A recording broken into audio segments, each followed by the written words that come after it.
In 1999, Morpheus offered Neo a choice between a red pill and a blue pill. In 2018, this country fractured between red and blue. In 2022, I'm here to tell you that if you really want the truth, more voters are neither red or blue. Yet, they have no representation, no choice, and no options. They have to choose between candidates chosen by the red people or the blue people. I'm David Esrati, and I'm running for Congress as an American, as in red, white, and blue. I'm a veteran, an activist, and a small businessman.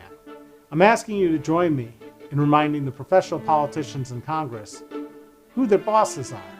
I support ranked choice voting, campaign finance reform, and a verified voter information system, all so we can stop having the best politicians money can buy. It's time to elect a veteran who will work for you, no matter what color they want to label you. Please go to electesrati.com and learn more. I'm David Esrati, and I approve this message.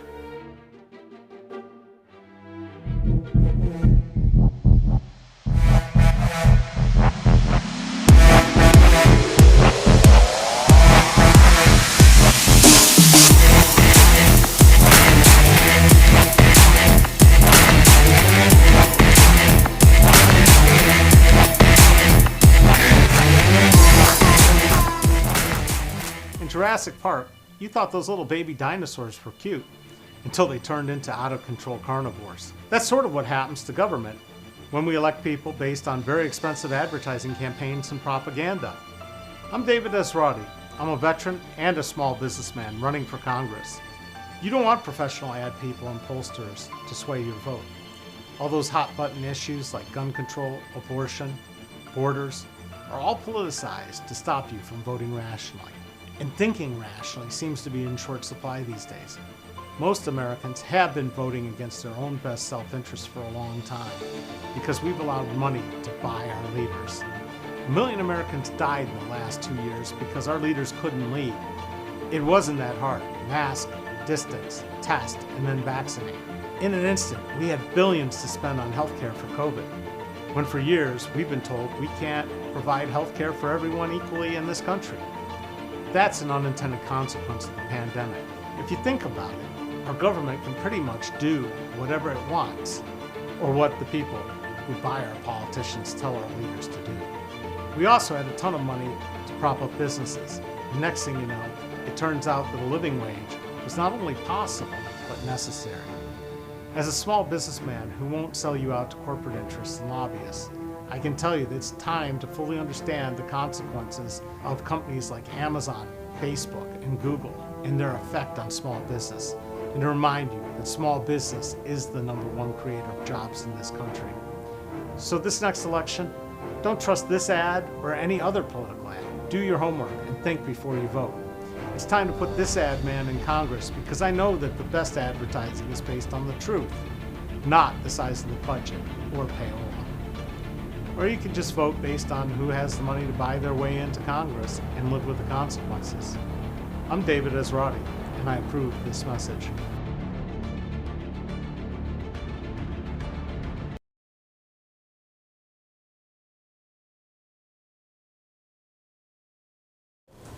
Hi, I'm David Esrati, and you too could own one of these hats.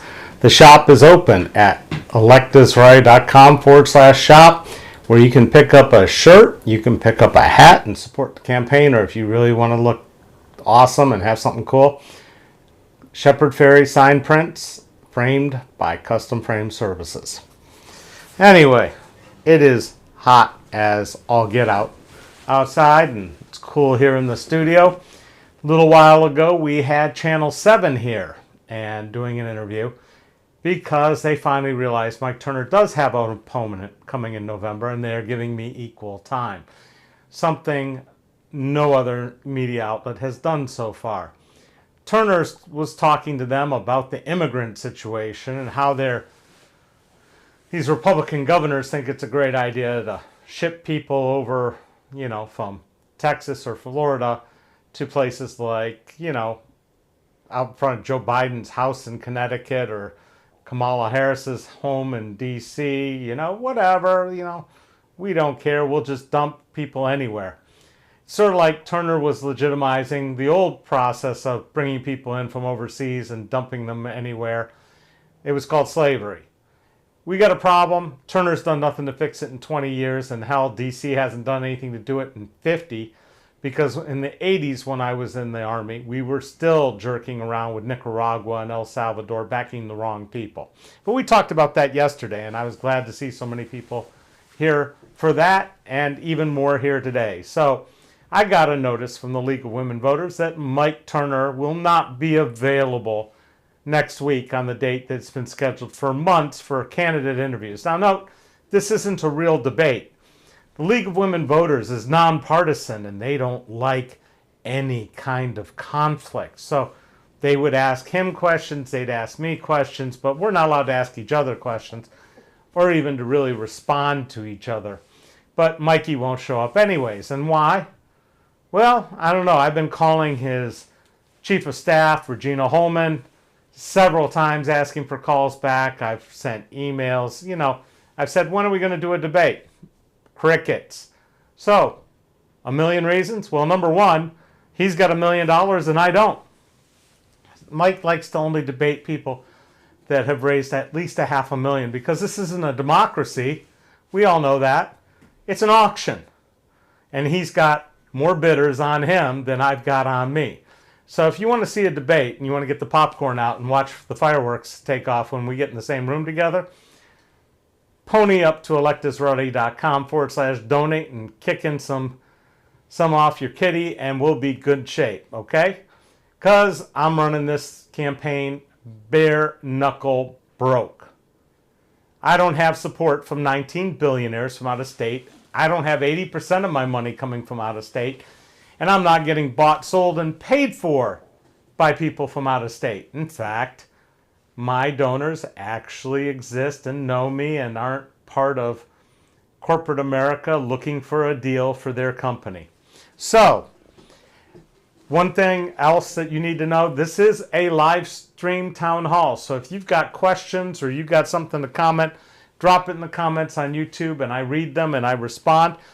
Mike Turner hasn't had a town hall in 20 years. He does this because he's terrified of having to justify some of the positions he's taken, like why he voted no twice on the Affordable Insulin Act, almost guaranteeing that a whole bunch of Americans are going to die because they can't afford their insulin. 1 out of 4 Americans on insulin ration their insulin against their doctor's advice because they just can't afford it. And it kills Americans. But Mikey wants to talk about old Ron DeSantis sending people up to, where was it? Martha's Vineyard? Martha's Vineyard. And hey, I heard those people welcomed him with open arms. So other reasons Mike Turner doesn't want to debate. Well, Mike Turner and I have been on the campaign trail before where he wasn't in a position to talk about things. It was when we both ran for mayor in 1993. And you know what kept coming out of Mike Turner's mouth then? Oh, that wasn't me, that was Esrati. Oh, that wasn't me, that was Esrati. Why? Because I actually say things that have substance and meaning, and Mike Turner is an empty stuffed suit regurgitating the political line. That's about all Mike Turner can do. He's a lawyer. Lawyers aren't creative, they're not thoughtful, they do what people tell them to do, and they make their living by plagiarizing.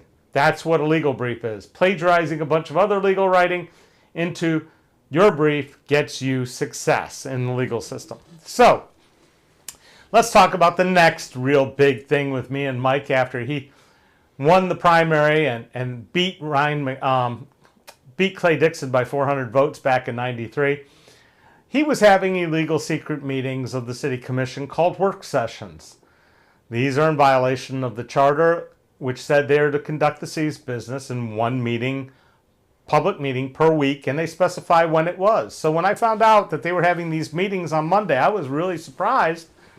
And I commented in the paper, they were talking about ways to eliminate people from talking at the commission meeting because I'd done the unthinkable and shown a big graphic sign of how we're paying trash collectors 56 hours for 30 hours work. And he got a little trouble with the unions who wanted to cover up the fact that they had it made. So they had their secret meeting. They came up with all these reasons and ways to eliminate citizen participation. I told the chief of police I would don a ninja mask. I didn't tell him it was a ninja mask. I told him it was a balaclava. Turner called it a ninja mask. And I showed up at the commission meeting. I sat in my normal seat. Everybody knew I was there. I donned the mask, put my glasses on. Glasses fogged up. You all know that now because you've had to wear masks before. I was just way ahead of the world on masking. People haven't given me credit for it yet. But anyways, so Turner had me arrested, and we went to court. He was on the stand, and he said, I was scared. I was scared. There was a man, he was a ninja in the audience, and I had to have him arrested because I feared for my life. And then we rolled the tape. He's laughing. He thought it was funny. But in court, he was afraid for his life. Now, unfortunately, we don't have that footage. But my lawyer at the time, Dana Cole, will tell you that's how it played out. Anyways, we went through court, and Judge Garris, who's part of the Democratic Party establishment, really helped out Mike Turner because Dan Garris, along with Mike Turner, they're both terrified of me because I don't discriminate. It's not a Democrat or a Republican thing. It's do the right thing. So Garris sat on his decision for 9 whole months, and he issued it 2 weeks before the 30-day deadline, before my deadline of filing in federal court. So the city would have 2 weeks after I filed to file an appeal. I had to file within a year. So I filed my federal decision after Garris said I was right and Turner was wrong. And then the city appealed it, and we went through gyration after gyration, 5 court cases, 5 courts found in my favor. And finally, the city settled for $100,000, of which most of mine went to lawyers. That was my introduction to how the law really works. The only people who win are lawyers. Remember, Mike Turner's a lawyer. He loves this stuff. Anyways, so we go on. Hey, Quinn, thanks for tuning in. So we go on. I win that. And Turner avoids me from here on out. He's sort of like Nan. He sees me and he runs the other way. He doesn't like being in the same room as I am.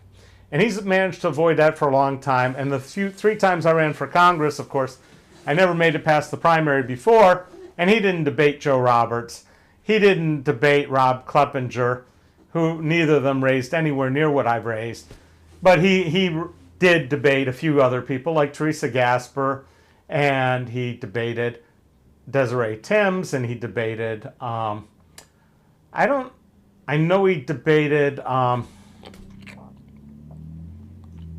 sure he debated Metakaitis. I know he did Carney because that was his first race out. And whether he did Sharon Newhart, yeah, he debated Sharon Newhart. And it was a very moderated debate by Channel 7, and nobody really had a clue what was going on because all these people are afraid of him. Now, they're afraid of him for multiple reasons. One, he's vindictive. He's always been vindictive. He's not a nice guy. He'll stab his best friend in the back. We know that from his second divorce where he then was threatening to file a lawsuit against, was it Devin Nunes? No. The guy who stood in as best man, former Army Ranger in Congress from California, grew up in Cleveland Heights. I can't remember his name right now, but there was some sort of scrap, and this guy was his best man. Turner really doesn't have friends. So, social skills are not his thing, and debating sure isn't either, because if you watch any of the things on C-SPAN, he's good as long as he's got his 5 minutes and nobody interrupts him. Daryl Issa. Daryl Issa, that's the guy. Yeah, Daryl Issa, he wasn't too happy with Daryl about something about his divorce. Anyways, thank you. I'm glad I have a steadfast assistant here on this and fact checker. So, again, Turner is full of, he can talk one line, he can't really flex it out. He's never practiced really in court. He's not a skilled debater. He's not a skilled prosecutor. He's not a good lawyer. He's a stuffed suit politician. And he is terrified of getting in the same room with me because I know his history. I know how he works. I know who he is. I know what he isn't. And I can make people very quickly understand how much of an imposter Mike Turner is. Not just as a congressman, but as a human being. I mean, the guy is an absolute shill in a suit who's propped up by people from out of state because they're going to get what they want out of him. The fact that he's defending Trump for all the rest of the House who's afraid to say anything on this because they know Trump made a mistake taking that classified stuff home, he's saying because he doesn't have to worry. His district's +9 Republican, and it's a shoo-in because his opponent, he's not getting any support from the party. He doesn't have any friends in Congress. He doesn't have any friends with money. So I'm just going to steamroll him. The reality is, nobody here really likes Mike Turner that much either.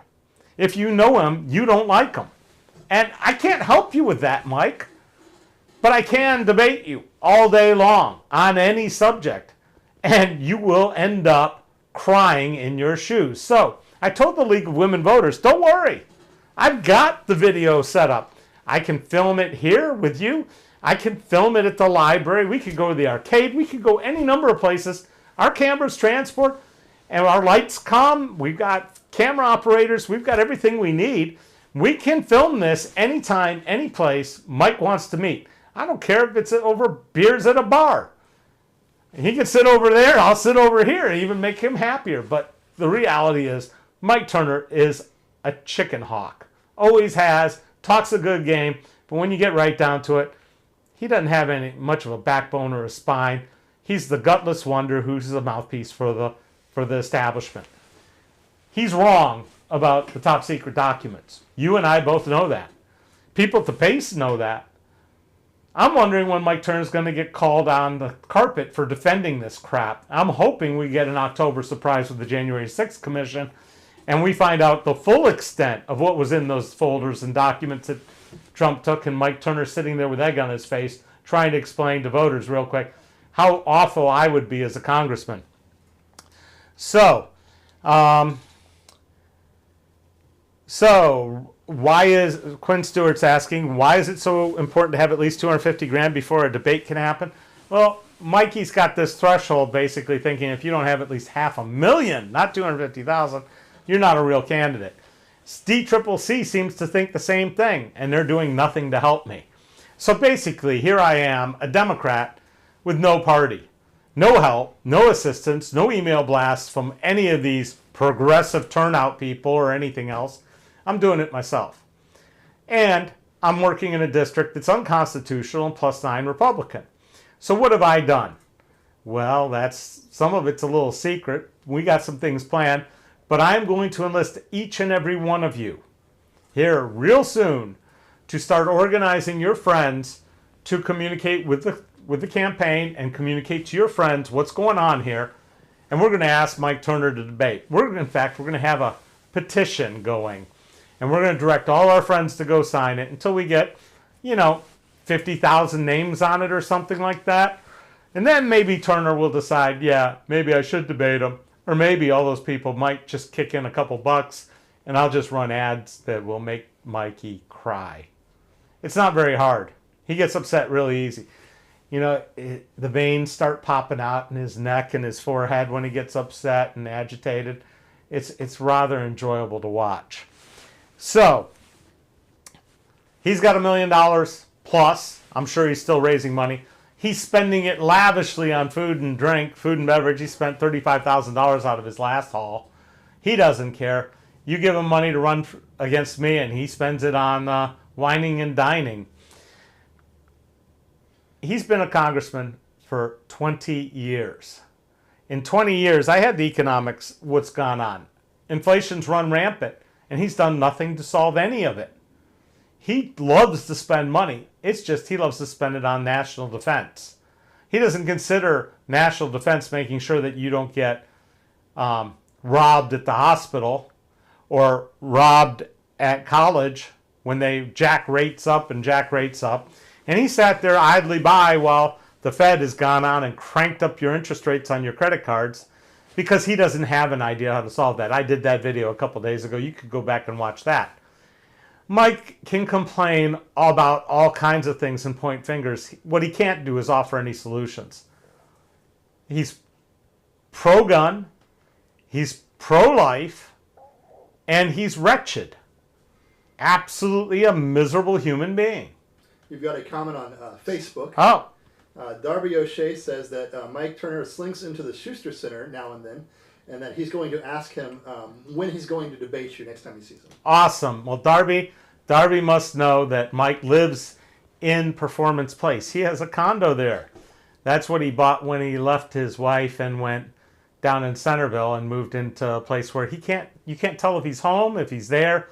He can come in and go as he wishes. Fact is, he spends most of his time in D.C. The only time he comes here is to talk to his wealthy donors and Raj Soin to get more money for his campaign. If I debate him, according to Mark, he says maybe they can ask him how he had the time to get a PhD while supposedly working full-time as a congressperson. Oh, yes, Mikey got a PhD. He can be Dr. Turner now. That's good, because you know what happens to failed politicians and retired politicians in this town? Oh, it is a beautiful thing. All of them land in jobs that are cushy, that pay them good money to do nothing. I'll give you a few examples. We could start with Dean Lovelace, who worked at the University of Dayton forever. We don't know what he did. Former Governor Bob Taft worked at University of Dayton for a long time. We don't know what he did. Rick Perales worked at the University of Dayton for a long time. We're not quite sure what he did. Oh my God, I forget the guy who I called a lobbyist who worked for Sinclair forever. Saw Tom Roberts. He works at Sinclair. He's former state rep. I mean, we just coddle these people. They find these nice jobs for people like Premier UD, Wright State, Paul Leonard. I'm not, doesn't matter which party. Paul Leonard's worked at Wright State since he stopped being the lieutenant governor. I like Paul. It's great, but that's what happens is you get a job working for a tax-paying institution and you go on. So Mikey's probably planning his future teaching at, probably be Cedarville would be my guess for him. So, but yeah, Mike has plenty of time to work on his PhD because he's not working for you and he's certainly not meeting you or talking to you. That's the key here. And the key is that I plan on doing this once I get to Congress. Every day. Tell you what happened, what I did, how I did it, why I did it, get your input, tell you what's coming up the next day and what I'm going to do then so that you feel a part of it. That's what an elected representative is supposed to do, represent you. And I can't represent you if I don't talk to you. So I really like to thank all the people that have stayed on through this wonderful antagonistic attempt to get Mike Turner to step on up and be a real man and come and debate me. All right, so I don't see any other questions. Oh, or robbed at the grocery store and gas station. It gets worse. You could get shot at, I don't know, going out to Ned Pepper's. I mean, come on now. We don't minor stuff. Or if you do get arrested, you get pepper sprayed while in restraints at the jail. Mike doesn't care. I care. It's a violation of the Geneva Convention. We talked about that last Thursday when I had Eric Price here. And there's no excuse for that. By the way, this Friday we will have a guest who's running as a write-in against Phil Plummer, so I'm sure that subject will come up. I'm working on some other guests to come in, some other candidates, some other people to have on here. So it's not just me doing the David Esrati show, which of course is the best free entertainment around. So tonight, I'm going to try crashing the Montgomery County Democratic Party Screening Committee once again and ask for an endorsement yet again, which they'll say no. And then I'll be at Eudora Brewing Company at the corner of Wilmington and Dorothy Lane at 7:30 for Drinking Liberally. That means come out and get drunk and talk politics. Should be fun, should be vote at the bright side. I don't have that up on my agenda, and that's, it says audio just went bad. I hit my mic. I'm sorry. Can you hear me now? You should be fine. Okay, so See if it's back. Ask him. yeah, is it back or are we still having problems? So Rock the Vote is Thursday at the Bright Side, and Rock the Vote is on Saturday at Sinclair in the Ponent Center in the Charity Early Auditorium, I believe. And I think that runs from 1 to 3, but I could be wrong. So check the events page. Next Monday is NAACP Candidates Night. So all those things are coming lined up, and I'll have stuff for you guys to do. We'll be sending out, if you want to join in the campaign, go to electhisright.com/subscribe, and you'll get emails from us or DATV.org/act, and you can volunteer. But the idea is we want to be in touch with you in as many ways as possible and then activate you to help the campaign so we can send Mike Turner back to, well, I don't know, being a college professor where he can't do near as much damage on the country, but can really ruin some young minds thinking that he had a clue all the time he was in Congress or he was the mayor of Dayton. So, Mikey, I've thrown it down. Come on, let's hear it. Where's your video response to this? Do you want to tweet back? You want to say anything? When's the debate going to be? When are we going to do it? Who's going to moderate it? I'm ready. I'll take you on any day of the week. The problem is you don't have the guts to face somebody who actually knows what your weak points are and that you really don't have an idea of what you're doing. That's the sad part. He hasn't had an original thought since he ran for mayor, and that was probably his first wife's idea because she was the brains in the family. All right. So I think I've covered everything I need to say. We do this every day, Monday through Friday at 4 p.m. Eastern Standard Time. It's been interesting to see what other people have gotten out of these and what they've talked about. Some right-wing Republican things are saying, yeah, I've jumped in with Team Ryan because I said that, it's kind of odd how these guys are buying stock and they're all making money while they're in Congress and they shouldn't do that. But my favorite part, they barely caught, which is mandatory retirement age of 70 for all politicians and judges, including Supreme Court justices.